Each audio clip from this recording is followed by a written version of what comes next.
Ladies and gentlemen, it's the Rayne segment. Yeah, this week, last week we spoke about, not last week, a couple of weeks ago, we spoke about testosterone. And I actually wrote a post fucking months ago, man. It was about when I got into the ice bath and I was talking about discomfort and I was thinking mental health and how it could help mental health. And then I've seen people with mental health and people close to me. So I thought, this resonates with me a little bit. Let me do some homework into it, show some stats, and then see how it could help people. So let's go into it. But we all know we live in a world that's noisy now. Social media can be quite... What do you think social media? Social media can be quite a bad thing. It can be good, but it can be used for bad. What do you think to it? Yeah, no, I agree with you. It's good depending on how you want to use it. And then obviously technology... If you don't abuse it. Yeah, and technology is moving so fast. I sometimes think, like, as human beings, are we catching up with technology? Because it moves so quick, man. But I think human beings, we're still catching up with technology. We're not evolved for this. Mental health is on the rise, as we see in COVID. But it's funny how it's on the rise, because we're probably the most comfortable we've ever been. We live in... Like, it's funny, because Frankie come on the other week talking about Malawi, and he's like, how happy the kids are. And it's like, over here, we've got everything we want, but we still find something to be unhappy about. We're still not content. But even though we're in one of the greatest countries in the world. So now I'm going to go into some stats. So 1 in 4 people will experience mental health problems of some kind each year in England. 1 in 6 people report experience a common mental health problem like anxiety, depression in any given week in England. 1 in 5 people will have suicide thoughts. 1 in 14 people self-harm. 1 in 15 people attempt suicide. The amount of people with common mental health problems went up by 20% between 1993 and to 2014. That's in both men and women. But I couldn't find out statistics. Stats are mad, aren't they? What's the only thing that's changed though? I couldn't find statistics that were that bang on now, because they say they come out in like mid 2023. But some say it like rose like 20% from 2019 to 2022. It rose 20%. So through like the COVID time. Yeah, but then it showed in youth, it dropped a little. So the amount of people with common mental health problems went up 20% between 1993 and 2014. The percentage of people reporting severe mental health symptoms in any given week rose from 7% in 1993 to overall 9% in 2014. So that's severe mental health problems. I've got a little stat from 2017 to 2020. Rates of probable mental disorder increased around 1 in 8 young people aged 7 to 16 to more than 1 in 6. For these aged 17 to 19, rates increased from 1 to 10 into 1 in 4. So it actually went up. This is like a recent stat. But again, these are stats. I don't know how true they are.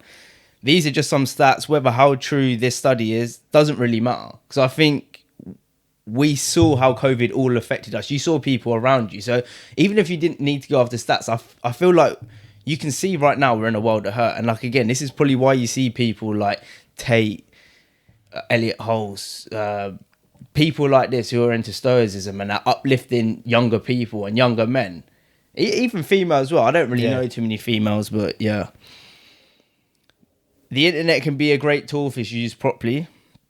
Studies have linked Instagram to depression, body image concerns, self-esteem issues, social anxiety, and other problems. By design, the app capitalizes on users' biological drive for social belonging and nudges them to keep them on. We know it's like a roulette, isn't it? Like sometimes I'll just be there and I'm like,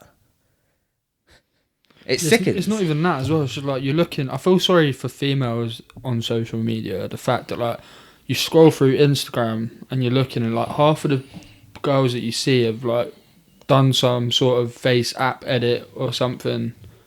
Like, and then you're getting like other girls looking at these people, not knowing that they're face apping and stuff, and they're like, "Oh, like, I want to look like that." Yeah. So that most adds to the mental health. Yeah, no, that youth have. Yeah, and women like that. I feel like you said, little girls actually looking up to these people that you think that are role models. They're like, oh, you want to be like that, and then you'll end up getting like, and you won't be happy in life because it's just not you. You're just trying to be someone that's not you, and when you do that, you'll never be happy.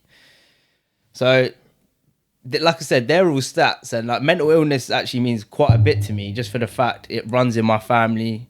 One of my mates has had it, but again, this is my opinion. I don't think no drug can really help you. Maybe if you got it like maybe schizophrenia. I don't know, but my opinion is I don't think drugs can cure you. I think at the end of the day, it's always going to be your mental brain, and for you to come back, it's going to be the mental brain. But again, I'm not no doctor, so. You're not. It makes sense not to ask this question, but I'll ask it anyway. Do they know exactly? Like, is it like a chemical imbalance that? I think so. I think you really need to. I think you need to look at your daily habits. I think you need to look at stress. I think you need to look at like what you're doing day to day, because people don't realize stress is a killer, man. Some people like you said, like control the controllables. Like I think subconsciously people just stress and they don't even know what they're stressing about. And if you're brought up in an environment, like it's not even your fault sometimes, because you might be brought up in a household where your mum and dad are just stress heads. So then if they're stress heads and you're living around them, you are like, they say who you chill with is who you become. So if you chill with people that are just stressing all day, you're going to end up stressing all day subconsciously. And sometimes it ain't beneficial. And sometimes people think they can do everything in life. That's what I've learned. That's the biggest like lesson I've learned. Like, you can't do everything. You need to prioritize on one thing and execute that one thing. Because loads of people love juggling things. We want to do 4 or 5 things. And the next thing you know, you're in this little rabbit hole. You've done none of them. And you stress yourself. So what I think you can do is seek discomfort. It's a mental toughness. There's no downside to this. Not that what I've seen. Like, if you go out there and do something a little bit challenging, it can't be bad for you. Like, doing something discomfort, like, what's the downsides? There's none. Or maybe you could probably hurt yourself because you maybe trained too hard or something, or you done something, but not really. You can't read too hard. You're gonna go to bed. Just to reiterate on that quote, like, you don't always have to do something that's like. No, this is where I'm gonna get in. Okay, cool. So like, discomfort can come in all forms. It doesn't, like, for me, I really found discomfort in the ice bath, but it doesn't have to be ice bath. It also doesn't mean you have to kill yourself. It's understanding your strengths and weaknesses to grow, to get better. Also to watch out for other people around you that could be suffering in silence. So it's just spreading the message. And like you said, you don't have to do ice bath. Discomfort could be walking 5 minutes. It could be picking up a book, reading 2 pages. It could be writing down a sentence. It could be doing something that you're not even good at. For me, it was coming onto this pod and speaking. I'm not a great speaker. Like, I get muddled up sometimes. I'm just not good at explaining things either. But I still come on here and I'm trying to get better. So that's just me actively seeking discomfort. I still come in here now and I still think, this ain't like. I don't know if it's not probably my personality, but again, I come on here. I try to bring facts. I try to break it down the best I can do. And I know if you look at the start of the pod to now where I'm at, you get better. It's just consistency. Definitely. So, and also to reiterate on that point as well, it could be something that you enjoy, but you just don't want to do it that day. That you, like you said, going to the gym or playing football or something. You really enjoy doing that, but that one day you feel tired and like you need to go do it because it will benefit you. Yeah, we all have bad days, man. I had a bad day the other day. I got a bit stressed out. I just come home. I just got in the shower, a cold shower, for 2 minutes, and I just come out and I was just like, I'm back. Again, life. I just think, me personally, because some people would say no, it's not, but I just think life's meant to be hard. Life's meant to be challenging, and if you're not challenging yourself in some sort of way, then I don't know what you're really living for. And I think like, the older I get and the more I see this, I think like I'll be like, that's what I can see. Some people would be like, oh yeah, but they're happy in their life. I'm like, I don't think they're truly happy. So do you want to give like you said there? Do you want to give like 3 tips that's helped your mental health? I think the biggest thing you could actually do is wake up and look at yourself in the mirror, and actually see you for who you are, and understand yourself. That can be the biggest gain. Understand, okay. Because you got to remember, we're all different in individual ways. Like, you're gonna learn different ways that I learn different ways. Like you said, routine. Like me, I really need to be in a routine. Yeah, 3 top tips: training, sleep, routine. You got any others that you'd want to add? No, I'm Bonus one, diet. honourable mentions. you you are what you eat. You know what I mean? How your brain functions. Cut out the sugar. If you want to think clearly, you're going to be I on also top. think, like you said as well, is Or try it. if you're That's another discomfort. if you're like a person that's like negative and stuff as well, or like, I feel like you should try and maybe get into an environment or something that's a little bit more positive.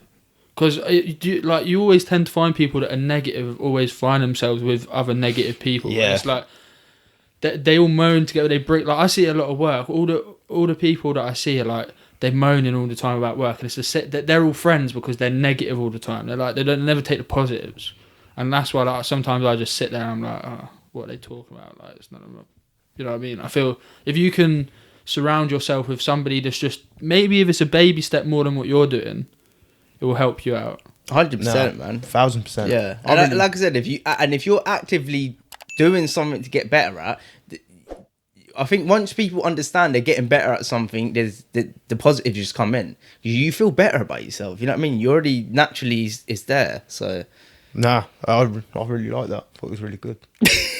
Yeah. I thought it was good. I thought that was a good Rayne segment. Yeah. I did. I enjoyed it.